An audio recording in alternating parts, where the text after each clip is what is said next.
TikTok, What is Next 2024 trend raporunu açıkladı. İşte Türkiye'de öne çıkan bazı verilere bakalım.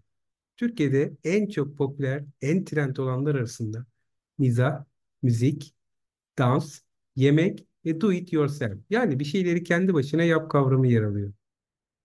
Türkiye'deki TikTok kullanıcıların %80'i platformun kendilerine ilham veren ve keyif aldıkları içerikler gösterdiğini belirtiyor. Kullanıcıların %64'ü platformda bir topluluk ve etkileşim hissi yaşamaktan hoşlanıyor.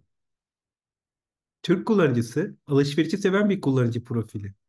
Kullanıcıların %80'i TikTok'u satın almak istedikleri ürünleri gösteren bir platform olduğunu ve bu nedenle de başka platformlardan ziyade TikTok'ta reklam görmeye alışık olduğunu belirtiyor. Kullanıcıların %76'sı ise TikTok'ta markalı ürünleri diğer platformlara göre daha güvenilir ve bilgilendirici buluyor.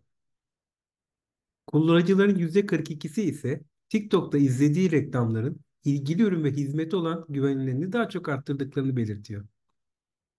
Bana göre TikTok 2024 yılında daha da büyümeye ve gelişmeye devam edecek. Markalar bu platformda başarılı olmak için özgün, yaratıcı, merak uyandıran, eğlendiren içerikler üretmeyi ve güçlü topluluklar kurmayı sürdürmeli. Siz de dijitalde daha güncel bilgileri elde etmek istiyorsanız bizi izlemeye devam edin.